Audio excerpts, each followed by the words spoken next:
Hola, en esta oportunidad veremos el resumen del libro, El 12º planeta. Empecemos. Nota del autor. La fuente principal de versículos bíblicos citados en el 12º planeta es el Antiguo Testamento, según el texto original hebreo. Hay que tener en cuenta que todas las traducciones consultadas, de las cuales las principales están listadas al final del libro, no son más que eso, traducciones o interpretaciones. En el análisis final, lo que cuenta es lo que dice el original hebreo.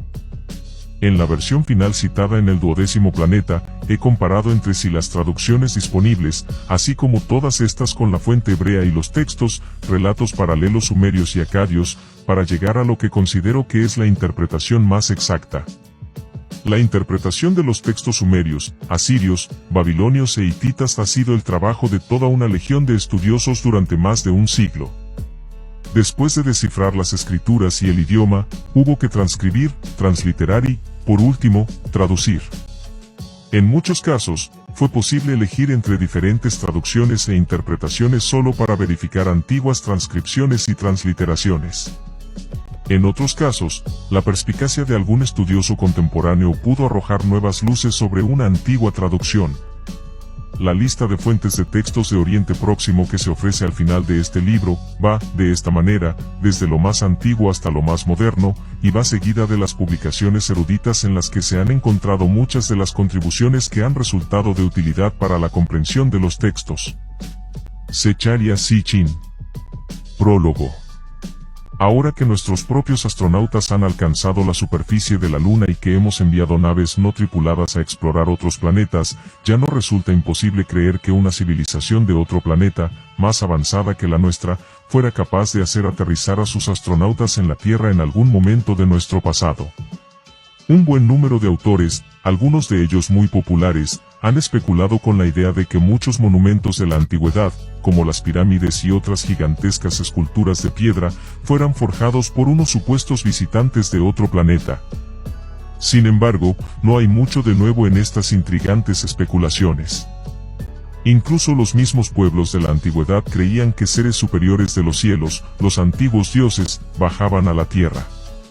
Lo que no aporta ninguno de estos autores populares que tratan estos temas son respuestas.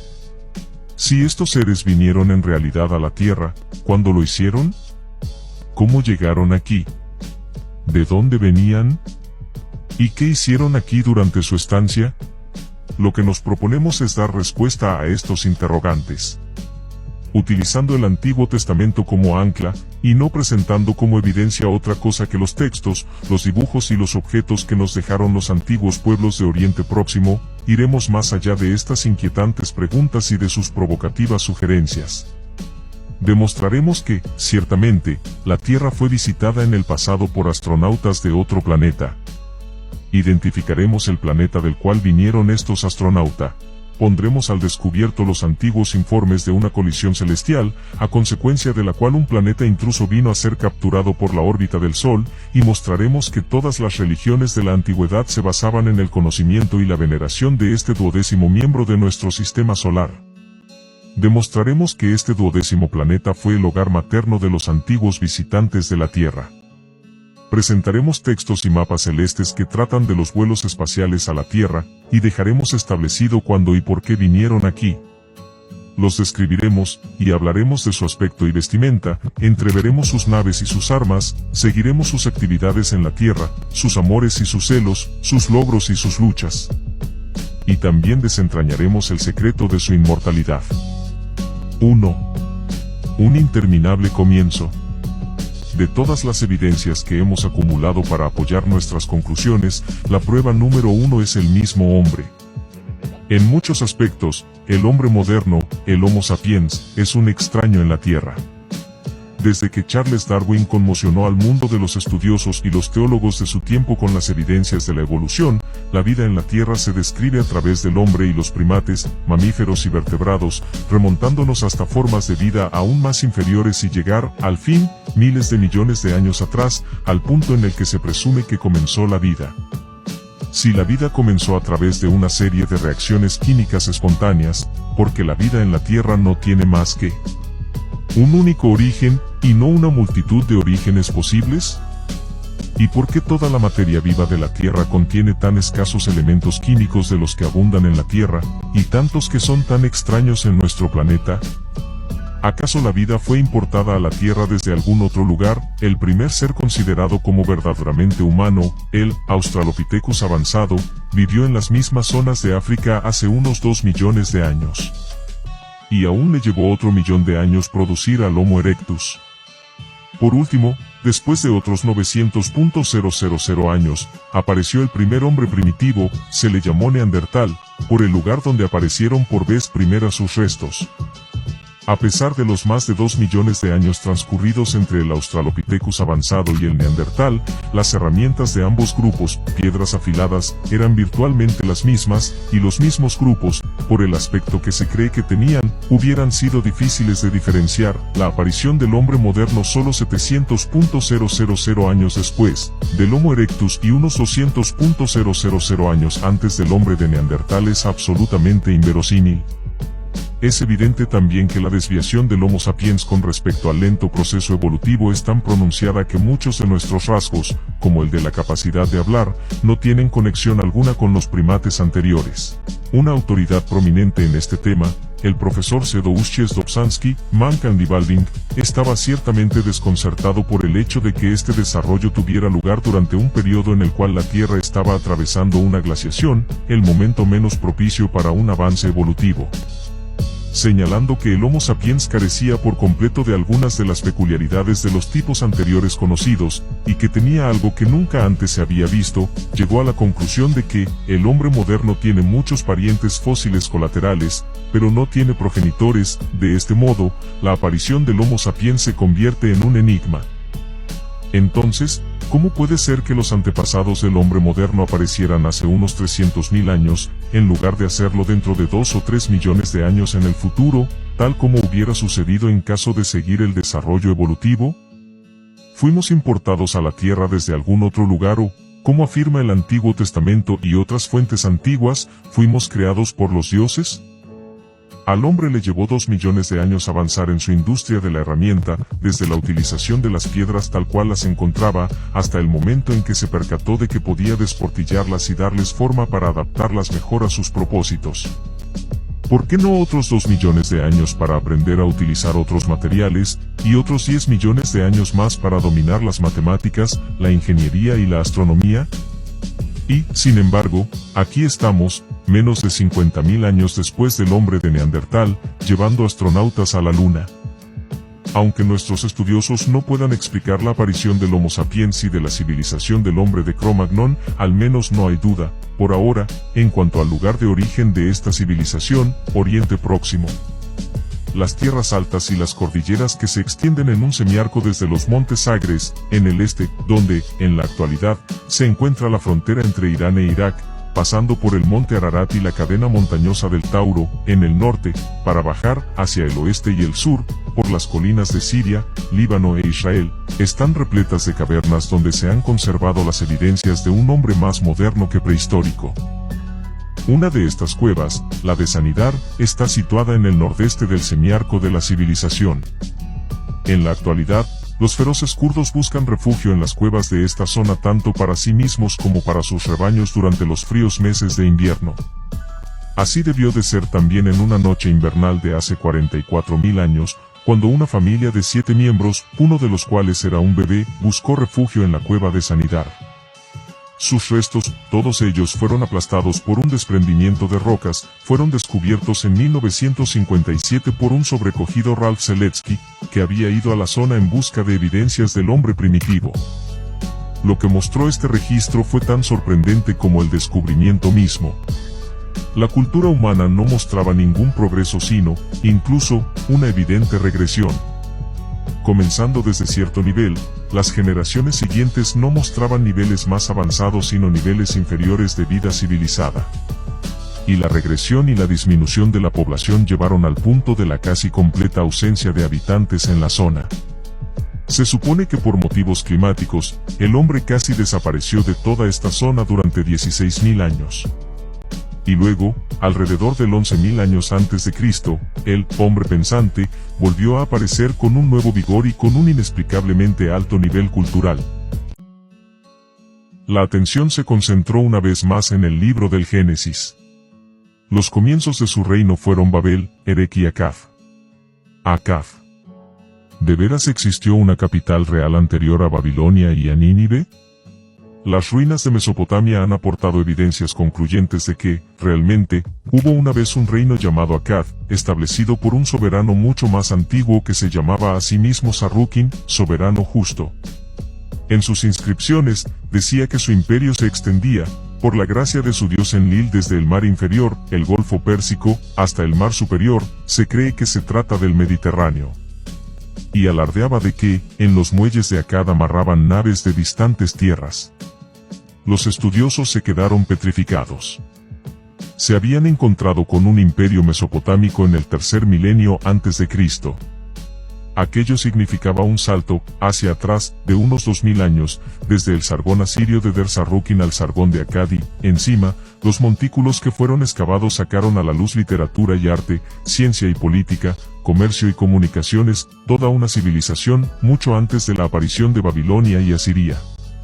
Obviamente, aquella era la civilización predecesora y origen de las posteriores civilizaciones mesopotámicas. Asiria y Babilonia no eran más que ramas del tronco acadio. Pero el misterio de una civilización mesopotámica tan antigua se hizo aún más profundo cuando se encontraron unas inscripciones en las que se hablaba de los logros y la genealogía de Sargón de Akkad.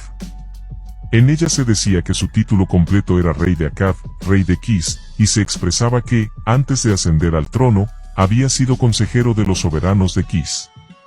¿Acaso hubo un reino, el de Kis, aún más antiguo que el de Akkad? Y, una vez más, los versículos bíblicos fueron significativos.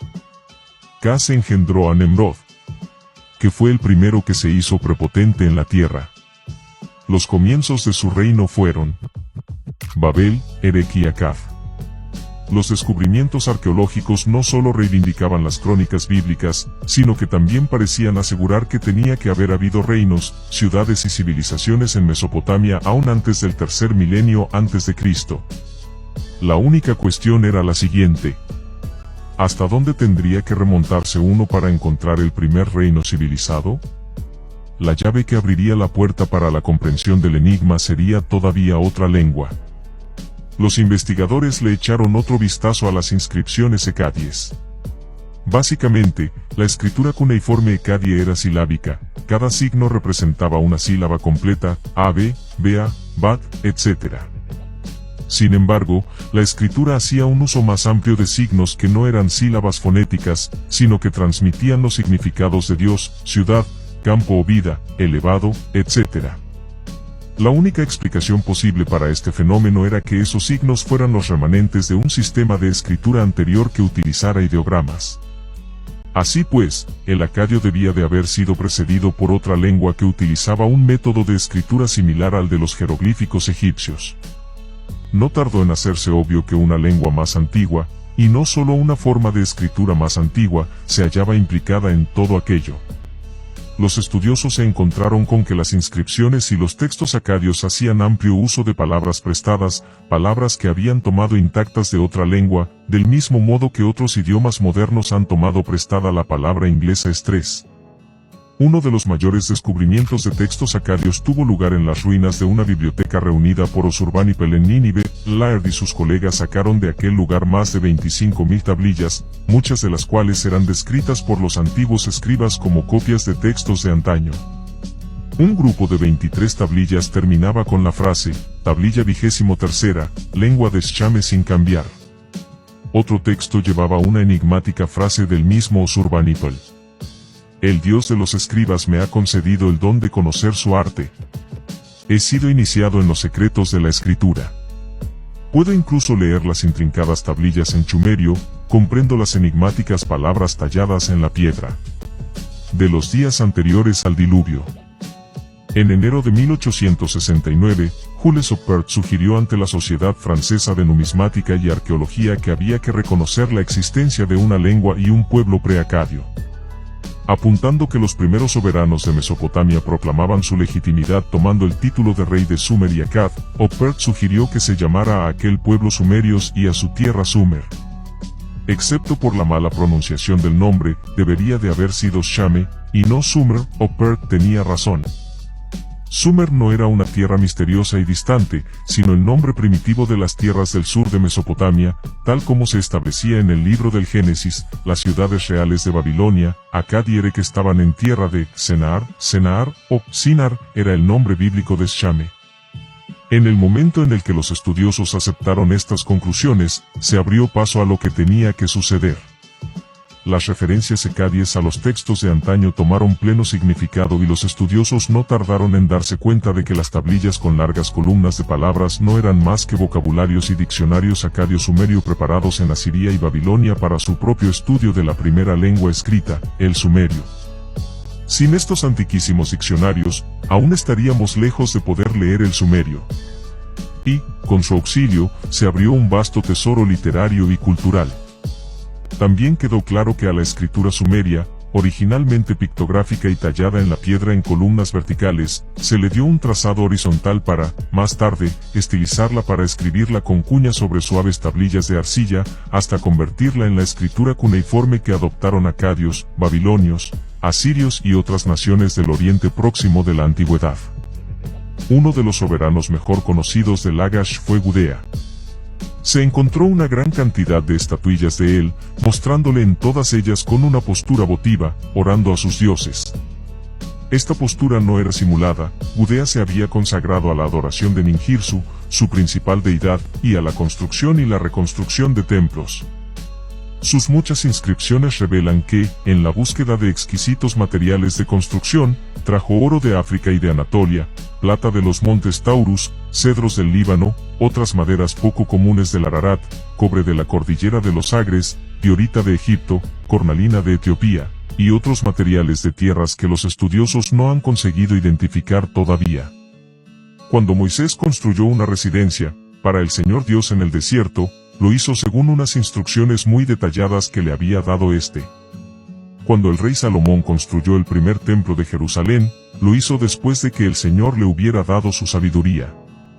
Al profeta Ezequiel se le mostraron unos planos muy detallados para el segundo templo en una visión divina. Se los mostró un hombre de aspecto semejante al del bronce, que tenía en la mano una cuerda de lino y una vara de medir. Ur-Nammu, soberano de Ur, relató un milenio antes que su Dios, al ordenarle que construyera para él un templo y al darle las instrucciones pertinentes, le había entregado una vara de medir y un rollo de cuerda para el trabajo. 1200 años antes que Moisés, Gudea contó lo mismo. Las instrucciones, que plasmó en una larguísima inscripción, le fueron dadas en una visión. Un hombre que brillaba como el cielo, y a cuyo lado había un pájaro divino, me ordenó construir su templo. Este hombre, que desde la corona de su cabeza era, obviamente, un dios, fue identificado posteriormente como el dios Ninjirsu. Con él había una diosa que sujetaba en una mano la tablilla de su estrella favorable de los cielos, en la otra mano, sujetaba un estilo sagrado, con el cual le indicaba a Gudea, el planeta favorable. Un tercer hombre, Dios también, sujetaba en sus manos una tablilla de piedra preciosa, contenía el plano de un templo. Una de las estatuas de Gudea le muestra sentado, con esta tablilla sobre las rodillas. Sobre la tablilla se puede observar con claridad el dibujo divino. Aun con la maestría que implica la construcción de hasta los más antiguos templos sumerios, estos no eran más que la punta del iceberg de las posibilidades y la riqueza de los logros materiales de la primera gran civilización que se conoce del hombre. Además de la invención y el desarrollo de la escritura, sin la cual una gran civilización no podría llegar a ser, a los sumerios también se les atribuye la invención de la imprenta. Milenios antes que Johann Gutenberg inventara la imprenta a través de tipos movibles, los escribas sumerios utilizaban tipos prefabricados de los diferentes signos pictográficos, que utilizaban del mismo modo que nosotros utilizamos ahora un tampón de goma, imprimiendo la secuencia deseada de signos en la arcilla húmeda. También inventaron al precursor de nuestras rotativas, el sello cilíndrico. Hecho de una piedra sumamente dura, era un pequeño cilindro en el cual se grababa el mensaje o el dibujo al revés. Cuando se hacía rodar el cilindro sobre la arcilla húmeda, se creaba una impresión en positivo. El sello también le permitía a uno certificar la autenticidad de los documentos. Siempre se podía hacer una nueva impresión para compararla con la del documento en cuestión. muchos registros escritos sumerios y mesopotámicos no necesariamente estaban relacionados con lo divino o lo espiritual, sino con cosas tan cotidianas como el registro de las cosechas, la medida de campos y el cálculo de precios. Ciertamente, no es posible alcanzar determinados grados de civilización sin un avance paralelo de las matemáticas. El sistema sumerio, llamado sexagesimal, combinaba el mundano 10 con el celestial 6 para obtener la cifra base de 60. En algunos aspectos, este sistema es superior al nuestro actual, en cualquier caso, es incuestionablemente superior a los sistemas posteriores de los griegos y de los romanos. A los sumerios les permitía dividir en fracciones y multiplicar millones, calcular las raíces o elevar los números a varias potencias. Este sistema no solo fue el primer sistema matemático conocido, sino también el que nos dio el concepto de posición numérica, del mismo modo que, en el sistema decimal, 2 puede ser 2 o 20 o 200, dependiendo de la posición del dígito. También en el sistema sumerio el 2 significa 2 o 120, 2x60, y así sucesivamente, dependiendo de la posición.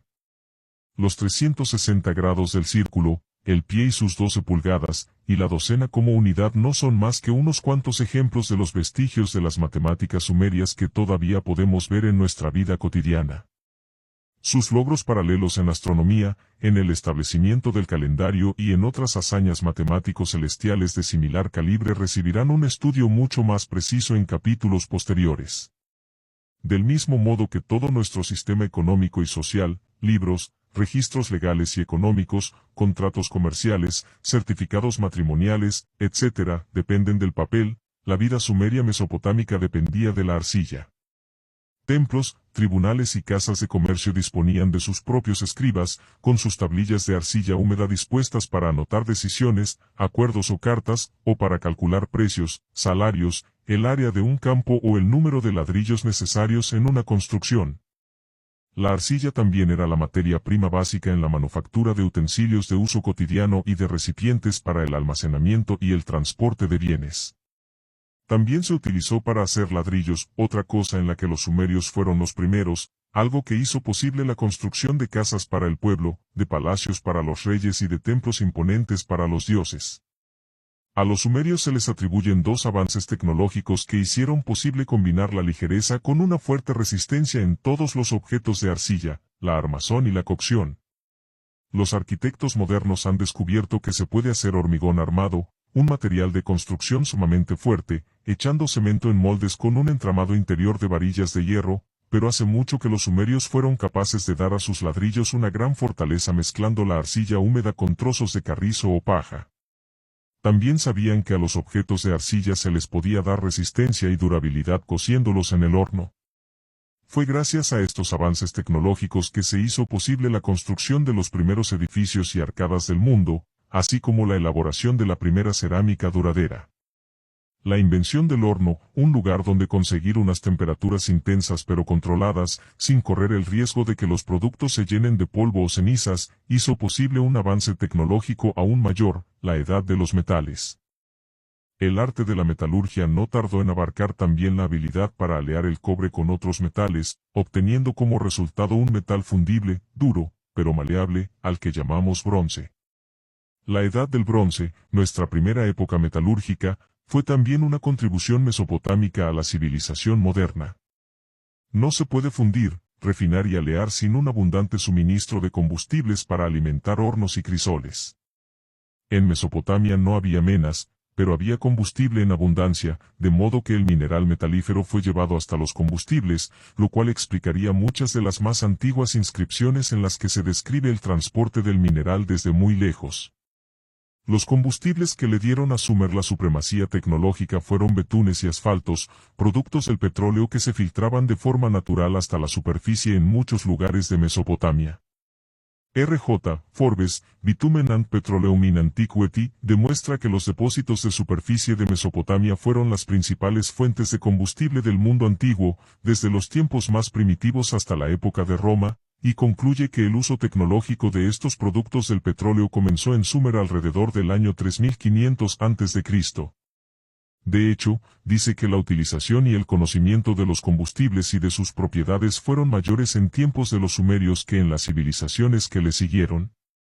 Tan amplio fue el uso de los productos del petróleo entre los sumerios, no solo como combustibles, sino, también, como materiales para la construcción de caminos, para impermeabilizar, calafatear, pintar, cimentar, moldear, que cuando los arqueólogos buscaban a la antigua Ur, la encontraron enterrada en un montículo que los árabes de la zona daban en llamar el Montículo del Betún. La biblioteca de Surbanipal en Nínive disponía de una sección de medicina. Los textos se dividían en 3 grupos: Bultitu, terapia; Sipir Belimti, cirugía; y Urtimas Mase, órdenes y conjuros.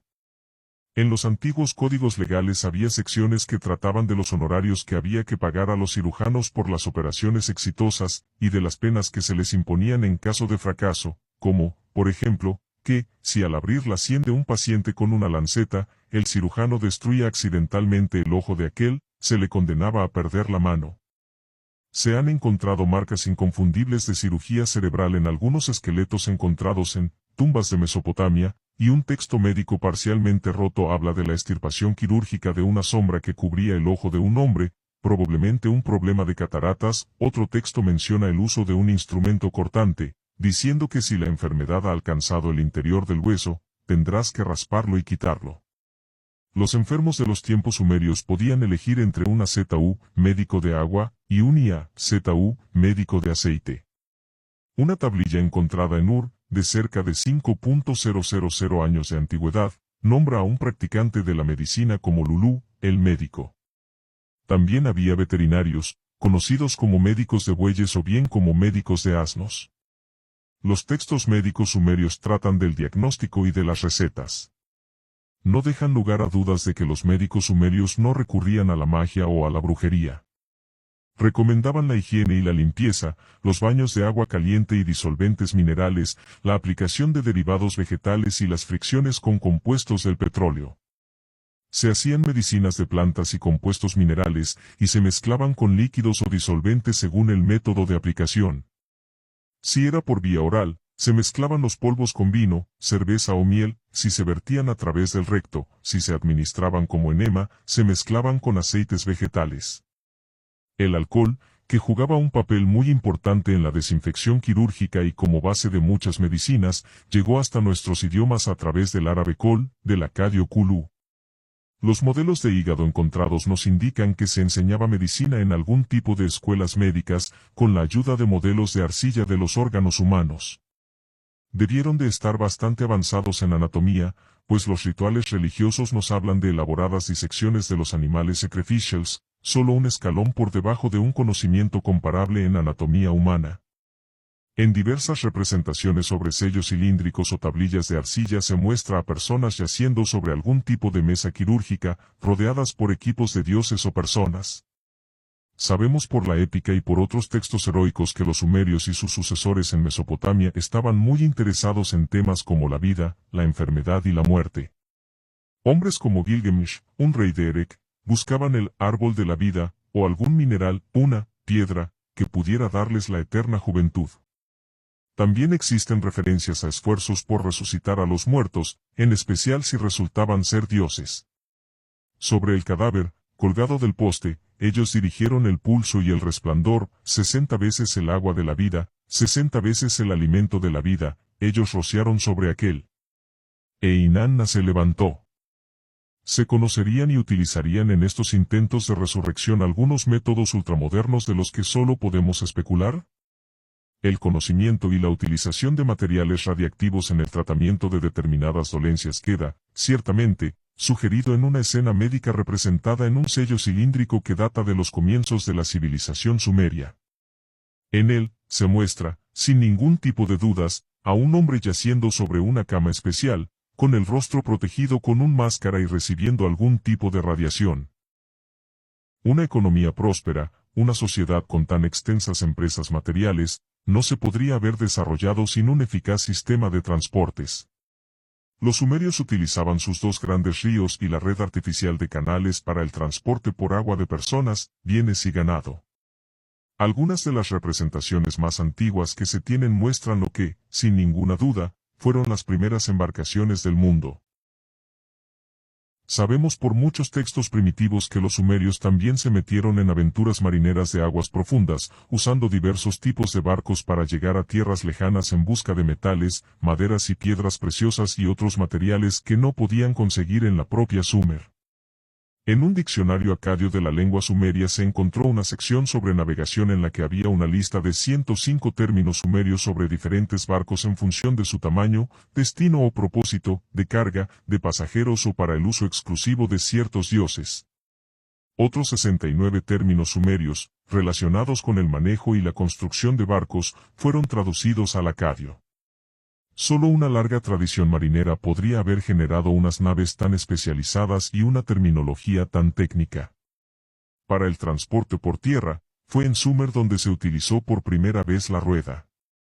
Su invención y su introducción en la vida diaria hicieron posible la aparición de una amplia variedad de vehículos, desde los carros de transporte hasta los de guerra, y no cabe duda de que también le concedió a Sumer la distinción de ser la primera en emplear la energía bovina, así como la energía caballar, en la locomoción.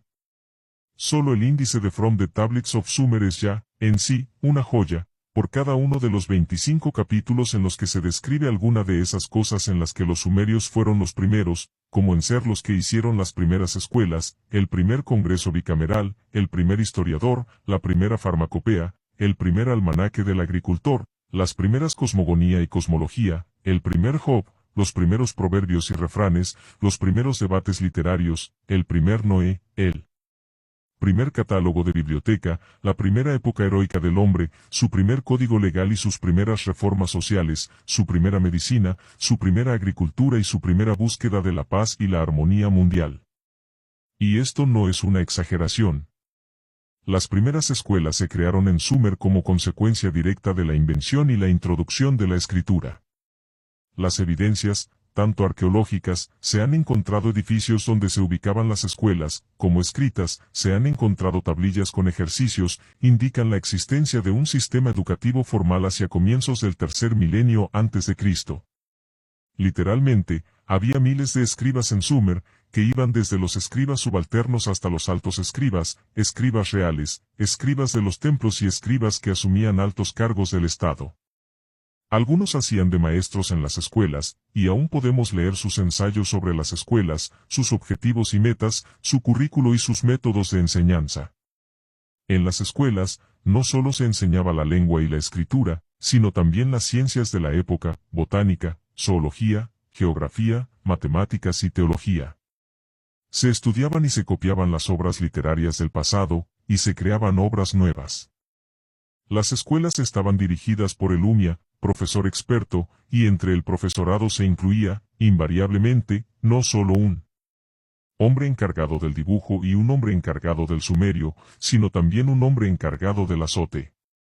Parece ser que la disciplina era estricta. Un alumno escribió en una tablilla de arcilla que había sido azotado por no asistir a clase, por falta de higiene, por vago, por no guardar silencio, por mala conducta incluso, por su mala caligrafía. Debido a que las inscripciones asirias y babilonias fueron descifradas bastante antes que los textos sumerios, se creyó durante mucho tiempo que el primer código legal fue compilado y decretado por el rey babilonio Hammurabi, alrededor del año 1900 a.C., pero, a medida que se fue descubriendo la civilización de Sumer, fue quedando claro que los primeros en un sistema legal, en conceptos de orden social y en la administración de justicia fueron los sumerios.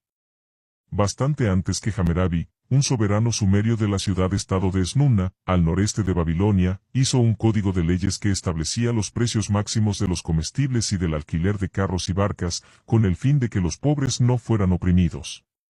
También hizo leyes que trataban de los agravios contra la persona y la propiedad, y regulaciones relativas a temas familiares y a las relaciones entre amo y sirviente. Aún antes, Lipitistar, un soberano de Isin, promulgó un código del que solo quedan legibles en la tablilla parcialmente preservada, copia de un original que fue grabado sobre una estela de piedra, 38 leyes, que tratan de las propiedades inmobiliarias, de esclavos y sirvientes, del matrimonio y la herencia, del contrato de embarcaciones, del alquiler de bueyes y de las penas por no pagar los impuestos. Tal como hizo Hammurabi tiempo después, Lipitistar explicaba en el prólogo de este código que actuaba por mandato de los grandes dioses, que le habían ordenado llevar el bienestar a los sumerios y Los acadios. Aún así, ni siquiera Lipitistar fue el primer sumerio en hacer un código legal. Se han encontrado fragmentos de tablillas en los que aparecen copias de un código promulgado por Urnammu, soberano de Ur en los alrededores del año 2350 a.C. Más de medio milenio antes que Hammurabi. Las leyes, promulgadas por mandato del dios Nannar, pretendían detener y castigar a los que arrebatan los bueyes, las ovejas y los asnos a los ciudadanos, para que los huérfanos no sean víctimas de los ricos, las viudas no sean víctimas de los poderosos, el hombre de un sekel no sea víctima del hombre de 60 shekels. Urnammu decretó también, pesos y medidas honestos e invariables. Pero el sistema legal sumerio y la aplicación de justicia se remontan aún más allá en el tiempo. Hacia el año 2600 a.C., ya tenían que haber sucedido demasiadas cosas en Sumer para que el Ensi Urukagina tuviera que instituir reformas. Los estudiosos citan una larga inscripción suya como un testimonio precioso de la primera reforma social del hombre basada en el sentido de la libertad, la igualdad y la justicia, una revolución francesa impuesta por un rey 4400 años antes del 14 de julio de 1789. El reformador decreto de Urukagina hacía, en primer lugar, una lista de los males de su época para, después, hacer una relación de las reformas. Los males consistían principalmente en el uso indebido de los poderes asignados a los supervisores, poderes que utilizaban en beneficio propio, el abuso de la condición de funcionario, la extorsión que suponían los altos precios marcados por grupos monopolizadores. Todas estas injusticias, y muchas más, fueron prohibidas por el reformador decreto de Urukagina. Un funcionario ya no podía poner el precio que le viniera en gana por un buen asno o una casa. Un hombre grande ya no podría coaccionar a un ciudadano común. Se restablecieron los derechos de los ciegos, los pobres, las viudas y los huérfanos, y a cualquier mujer divorciada se le concedía la protección de la ley, hace casi 5000 años.